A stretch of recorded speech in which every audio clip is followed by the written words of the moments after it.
இயேசுவின் மந்தை ஊழியங்கள் வழங்கும் இன்றைய வேத ஆராய்ச்சி வழங்குபவர் சகோதரர் ஜான் பெஸ்லி. ஆண்டவராய் இயேசு கிறிஸ்துவின் ஈடு இணையற்ற நாமத்தினாலே உங்கள் அனைவருக்கும் அன்பான வாழ்த்துக்கள். இந்த நாளுக்கான வேத வசனம் சங்கீதம் 120:1. என் நெருக்கத்திலே கர்த்தரை நோக்கி கூப்பிட்டேன், அவர் எனக்கு செவி கொடுத்தார். ஆம், அருமையான கர்த்தருடைய பிள்ளைகளே, நெருக்கத்திலே உபத்திரம் வரும்போது முதலாவது தேவன் நமக்கு கற்றுக் கொடுத்திருக்கிறார். முதலாவது தேவனுடைய ராஜ்யத்தையும் அவருடைய நீதியையும் தேடுங்கள், அப்பொழுது இவைகளெல்லாம் உங்களுக்கு கூட கொடுக்கப்படும். ஆண்டவரை நோக்கி பார்க்கிறோமா? விடுதலை கொடுக்கிற மனிதர்களை, விடுதலை பெறுவதற்கு தேவையான பணத்தை, பொருளாதாரத்தை நம்புகிறோமா? நாம் உலக பிரகாரமாக தேடுகிற எல்லாம் இயேசுவினிடத்திலிருந்து வருகிறது. நீ தேவனை நோக்கி கூப்பிடு. சங்கீதக்காரன் 119 சங்கீதம் 165 சொல்லுகிறது, உம்முடைய வேதத்தை நேசிக்கிறவர்களுக்கு மிகுந்த சமாதானம் உண்டு, அவர்களுக்கு இடரில்லை. ஆபத்து காலத்தில் என்னை நோக்கி கூப்பிடு, நான் உன்னை விடுவிப்பேன், நீ என்னை மகிமைப்படுத்துவாய்.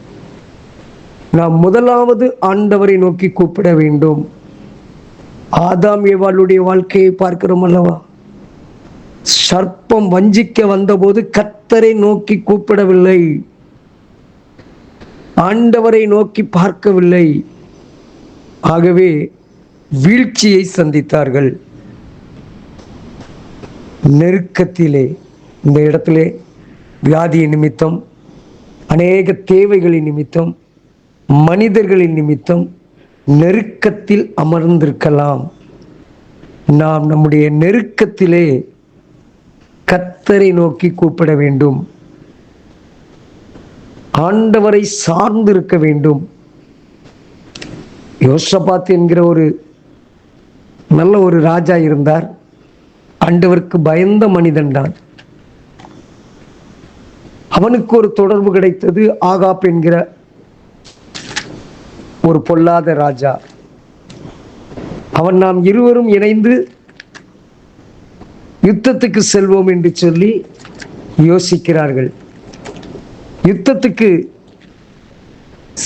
செல்வதற்கு அவர்கள் யோசிக்கும் போது யோசபாத் கர்த்தரிடத்தில் கேட்போம் என்று சொல்கிறார். கர்த்தருடைய தீர்க்கதரிசி ஒருவனை நாம் சார்ந்து கொள்வோம் என்று எதிர்பார்க்கிறார். ஆனால் ஆகாப்புக்கோ கர்த்தர் மேல் நாட்டம் இல்லை, கர்த்தர் மேல் விருப்பம் இல்லை. கர்த்தர் மேல் விருப்பம் இல்லாதவர்களிடத்தில் நாம் கேட்கிற ஆலோசனை நமக்கு அழிவில் சென்று போய் முடிந்துவிடும். தேவ சமூகத்தில் அமர வேண்டும். அதை செய்யாதது நிமித்தம் யோசபாத்துக்கு அழிவு வந்தது. வசனம் சொல்லுகிறது, 2 நாளாகமம் 19 2 துன்மார்க்கனுக்கு துணை நின்று கர்த்தரை பகைக்கிறவர்களை நீ சிநேகிக்கலாமா? ஆம், இந்த கால வேளையிலே நாம் ஆண்டவரை சார்ந்திருப்போம். நம்முடைய நெருக்கத்திலே கர்த்தரை நோக்கி கூப்பிடுவோம். அவர் நமக்கு துணையாயிருக்கிறார். அவர் நம் பட்சத்தில் இருக்கிறார். கூப்பிடுகிற காக்கை குஞ்சுகளை போஷிக்கிற கர்த்தர் உங்கள் கண்ணீரை துடையாமல் இருப்பாரோ? உங்கள் கண்ணீர், வேதத்திலே அநேக மனிதர்களுடைய வாழ்க்கையை நாம் பார்த்தோம் என்றால் தங்களுடைய மரண கட்டுகளிலே ஆண்டவரை நோக்கி பார்த்தார்கள்.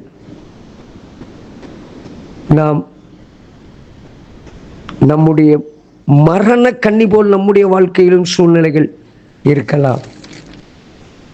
இந்த காரியம் நடந்து விட்டால், இப்படி இந்த மனிதருடைய உதவி கிடைத்து விட்டால், அல்லது வேறு ஏதேனும் ஒரு வழி நமக்கு பிறப்பிக்காதா என்று உலகத்தை சார்ந்து இருப்பீர்கள் என்றால் உலகம் கைவிட்டுவிடும்.